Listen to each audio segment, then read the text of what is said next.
नमस्कार मेरे भाई, राधे राधे। कैसे हैं आप सभी लोग? स्वागत है आपका अपने इस यूट्यूब चैनल बयान पे पर। और आज हम बात करने वाले हैं भाई भारतीय कृषि के बारे में, इंडियन एग्रीकल्चर के बारे में। इससे बहुत से क्वेश्चन आते हैं पेपरों में। और सबसे ज्यादा अगर कंफ्यूजिंग वाला चैप्टर एक तरह से मैं बोलूँ तो यही है, क्योंकि इसमें जो है बच्चा भूल जाता है कौन सी फसल है, कब बोई जाती है। और यहाँ से क्वेश्चन पूछा जाता है, चाहे आप एसएससी ले लो, चाहे आप रेलवे ले लो, या कोई स्टेट एग्जाम ले लो। ठीक है भाई। तो सबसे पहले हम बात करते हैं कि ऋतुओं के आधार पर जो है कितने प्रकार की फसलें होती हैं, यानी कि जो हमारी अलग अलग ऋतु है, ग्रीष्म ऋतु, वर्षा ऋतु और शीत ऋतु में जो है कौन कौन सी फसलें आती हैं। तो ये तीन टाइप की फसलें आती हैं। पहली है खरीफ की फसल, दूसरी रबी की फसल और तीसरी जायद की फसल। ये तीन प्रकार की जो फसलें हैं ये ऋतुओं के आधार पर है। पहली है खरीफ की फसल, रबी की फसल और जायद की फसल। अब हम बात करते हैं कि खरीफ की फसल क्या होती है। तो ये सबसे पहले बोई जाती है आपकी जून जुलाई में। इसका टाइम पीरियड है जून जुलाई में, ये बोई जाती है। और सितंबर अक्टूबर में इसको काटा जाता है, यानी कि इसकी कटाई होती है। और इसका जो काल होता है भाई वो होता है वर्षा काल। ठीक है, इसका जो टाइम पीरियड होता है वो होता है वर्षा काल। और इसको जो सबसे ज्यादा मानसून लाभ करता है, तो दक्षिण पश्चिम मानसून इसको सबसे ज्यादा लाभ प्रदान करता है। उससे इसको सबसे ज्यादा जल प्राप्त होता है खरीफ की फसल को। और इसमें आने वाली मुख्य फसलें हैं धान, सोयाबीन, अरहर, तिल, मूंग, उड़द, तिलिया, ज्वार, बाजरा, मक्का, मूंगफली, गन्ना और कपास। ये कुछ मुख्य फसलें हैं जो कि खरीफ की फसल में आती हैं। अब हम बात करते हैं भैया रबी की फसल के बारे में। तो जो रबी की फसल है ये आपकी बोई जाती है अक्टूबर और नवंबर में, और काटी जाती है मार्च अप्रैल में। ठीक है भाई। और इसका जो टाइम पीरियड होता है, जो इसका काल होता है वो होता है शीतकाल, सर्दियों के समय। और इसको जो सबसे ज्यादा लाभ मिलता है वो किस मानसून से मिलता है? तो इसको लाभ मिलता है शीतकालीन पश्चिमी विक्षोभ से होने वाली वर्षा से इसको सबसे ज्यादा लाभ मिलता है।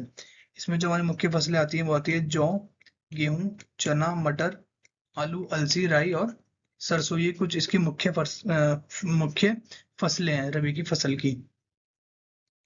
अब देखते हैं दोस्त जायद की फसल।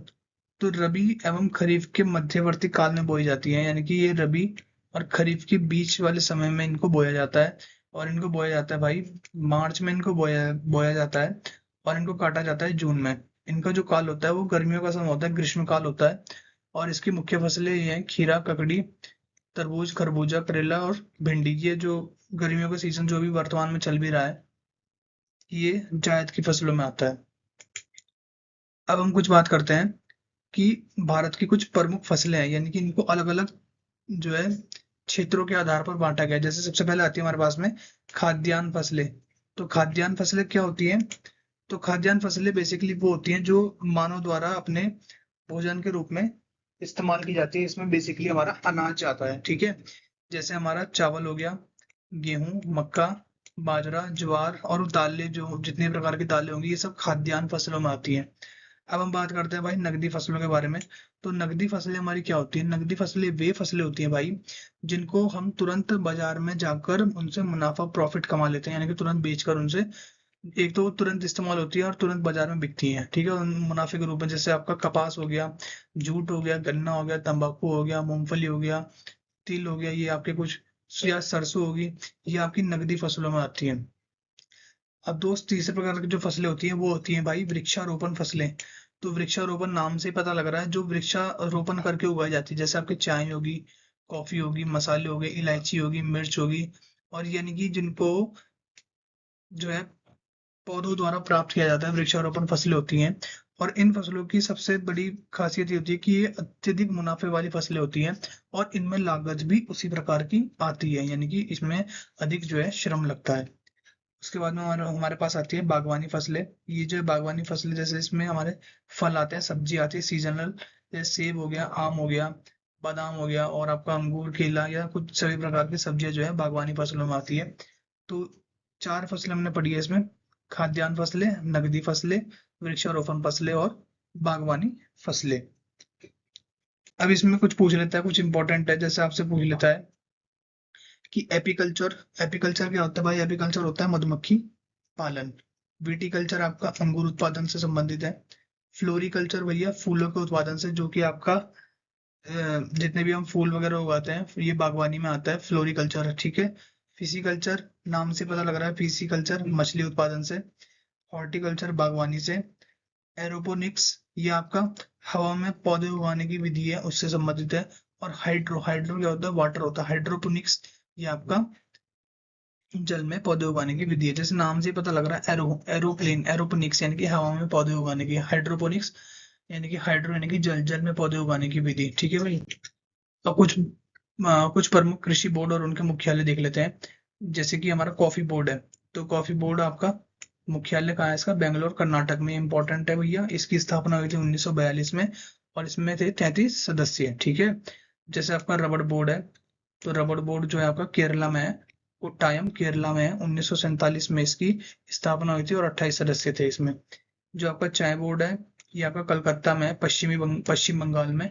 और 1954 में इसकी स्थापना हुई थी और 31 सदस्य थे इसमें।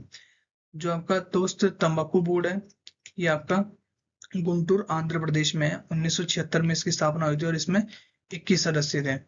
और अब आपका आता है मसाला बोर्ड। तो मसाला बोर्ड जो है कोचीन केरल में इसका मुख्यालय है भाई।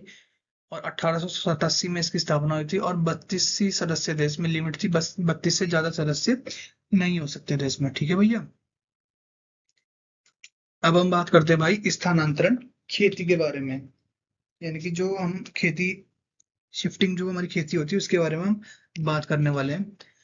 तो यह एक आदिम निर्वाह की खेती होती है, यानी कि स्थानांतरण खेती जो है आदिम निर्वाह की खेती होती है, टेम्पररी खेती होती है, परमानेंट नहीं होती किसी जगह पर।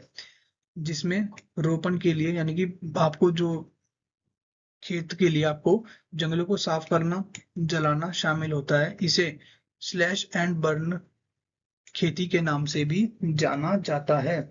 ये जो खेती होती है ना भाई, ये स्थानांतरण खेती होती है। इसमें क्या होता है, इसमें आपको किसी जंगल को नष्ट करना है, जंगल को साफ सफाई करनी है, वहां पे जो है पौधे वगैरह आग जला के उसके बाद में आपको वहां पे जो है खेती करनी है। जब एक समय के बाद आपको पता लगा कि वहां की जो भूमि है उपजाऊ नहीं है अब, तो आप उस जगह को बदल देते हैं। ठीक है। असम में इसे झूम, केरल में इसे ओणम, आंध्र प्रदेश में इसे पोडू कहा जाता है। और यह पर्यावरण के लिए नुकसानदायक खेती है, क्योंकि इसमें जो है अत्यधिक मात्रा में वृक्षों की हानि होती है, जंगल नष्ट होते हैं। ये देखिए दोस्त, कि जंगल जला दिए, अभी मुझे यहाँ की भूमि सही लगी तो मैंने यहाँ पर जंगल जलाकर खेती कर ली। फिर कुछ समय बाद मैं यहाँ पे आ जाऊंगा, जब इधर की जमीन जो है बंजर हो जाएगी, तब मैं इधर की जमीन को इस्तेमाल करने लग जाऊंगा खेती के लिए। जैसे कि यहाँ पर आप देख सकते हैं, कभी इस वाली जमीन पे खेती हुई है, फिर कभी इधर चले गए। धीरे धीरे ये सारे के सारे जितने भी यहाँ पर पेड़ थे, ये सारे के सारे नष्ट हो रहे हैं। इसलिए इसको बोला जाता है कि ये पर्यावरण के लिए हानिकारक खेती है, स्थानांतरण खेती। ठीक है भाई। अब हम बात करते हैं कि क्षेत्र और उनसे संबंधित जो है क्षेत्रीय नाम। ठीक है। तो जो झूम है, झूम स्थानांतरण खेती है कहाँ की, असम, मेघालय, मणिपुर, नागालैंड, यानी कि उत्तर पूर्वी राज्यों की। और आपकी पामलू, पामलू है मणिपुर की। दीपा ये आपकी बस्तर छत्तीसगढ़ में और अंडमान निकोबार में स्थानांतरण खेती को दीपा कहा जाता है। दहिया या बेवर ये आपकी मध्य प्रदेश की है। पोडू या पेंडू ये आपकी आंध्र प्रदेश की है। ठीक है भाई। पामाडावी या कोमान ये आपकी उड़ीसा की स्थानांतरण खेती का नाम है। कुमारी या कुमार ये आपकी पश्चिमी घाट की स्थानांतरण खेती है। वेलरे या वॉल्ट्रे ये आपकी दक्षिण पूर्वी राजस्थान की स्थानांतरण खेती है दोस्त। ठीक है। खील जो है आपकी, ये आपकी हिमालय बेल्ट की स्थानांतरण खेती है। पूर्वा ये आपकी झारखंड की स्थानांतरण खेती है भाई। ठीक है भैया। ये कुछ इंपॉर्टेंट खेतियां हैं, इनके बारे में आप जो है नाम ढंग से याद कर लेना, पूछा जाता है पेपर में। अब हम बात करते हैं ग्रीन रेवोल्यूशन, हरित क्रांति के बारे में। तो सबसे पहले मैं बात करता हूँ कि हरित क्रांति का उद्देश्य क्या था। तो हरित क्रांति, बहुत से लोग सोचते हैं कि हरित का मतलब है कि ग्रीन आ गया तो ये पेड़ पौधे से संबंधित होगी, मगर ऐसा नहीं है। ये आपकी खाद्यान्न उत्पादन से संबंधित है, अनाज से संबंधित है। ठीक है भाई। इसका जो आरंभ हुआ था दोस्त, वो हुआ था मैक्सिको में, डॉक्टर नॉर्मन बारलॉग द्वारा 1970 में जो है, इनको जो है शांति के लिए नोबेल पुरस्कार भी मिला था। मुख्य कार्यक्रम इनका क्या था, अधिक उपज देने वाली किस्मों का जो है कार्यक्रम, यानी कि अधिक उपज देने वाली जो बीज है उनका उनका जो है इन्होंने एक प्रोग्राम किया था, जिसमें इसको बोला जाता है HVYP, high yielding varieties program. ठीक है भैया। हरित क्रांति शब्द किसने प्रतिपादित किया था, यानी किसने हरित क्रांति शब्द दिया था, तो ये दिया था डॉक्टर विलियम गॉड ने। हरित क्रांति शब्द डॉक्टर विलियम गॉड ने दिया था भाई। भारत में हरित क्रांति की शुरुआत ये 1960 के दशक में हुई थी, ठीक है भैया, 1966 1967। और हरित क्रांति के भारत के जो जनक है वो है doctor M S Swaminathan. Most important है भैया, डॉक्टर एम एस स्वामीनाथन, भारतीय हरित क्रांति के जनक डॉक्टर एम एस स्वामीनाथन जी।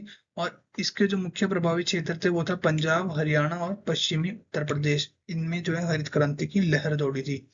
और इसमें मुख्य रूप से जो बीज थे वो था गेहूं, चावल, मक्का, ज्वार और आपका बाजरा। ये जो आपके 5 बीज थे, गेहूं, चावल, मक्का, ज्वार और बाजरा, ठीक है भैया।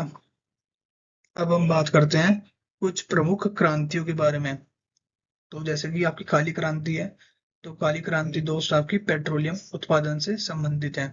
जैसे कि आप डीजल होता है तो थोड़ा ब्लैक होता है, आप उससे याद कर सकते हैं, एक ट्रिक है कि डीजल थोड़ा ब्लैक होता है कलर में, तो मतलब जब वो जल जाता है तो ब्लैक हो जाता है वो, तो जो है आप काली क्रांति पेट्रोलियम, ठीक है भाई। नीली क्रांति मछली उत्पादन। नीली क्रांति मछली उत्पादन यानी कि जल जो होता है नीले कलर का होता है एक तरह से, और उसमें मछली रहती है। ऐसे कुछ ट्रिक बना लीजिए ताकि ये याद रहे आपको, क्योंकि इंपॉर्टेंट है, पूछी जाती है। भूरी क्रांति भैया ये चमड़ा उत्पादन से है। चमड़ा थोड़ा भूरे कलर में होता है, तो भूरी क्रांति जो है चमड़ा उत्पादन से है। गोल्डन फाइबर क्रांति ये आपकी जूट उत्पादन से है भाई। स्वर्णिम क्रांति ये आपकी शहद उत्पादन से है। हरित क्रांति मैंने भी बताया आपको, ये अनाज उत्पादन से है, ठीक है। हरित क्रांति जो है अनाज उत्पादन से है, इंपॉर्टेंट है, पूछता है। धूसर क्रांति ये उर्वरक उत्पादन से है। गुलाबी क्रांति ये आपकी प्याज उत्पादन से है भाई, ठीक है। प्याज उत्पादन फॉर्मेलिस्टिकल झींगा उत्पादन। जो लाल क्रांति है ये आपकी मांस और टमाटर उत्पादन से है। गोल क्रांति भैया आपकी आलू उत्पादन से है। सिल्वर फाइबर क्रांति आपकी कपास उत्पादन से है।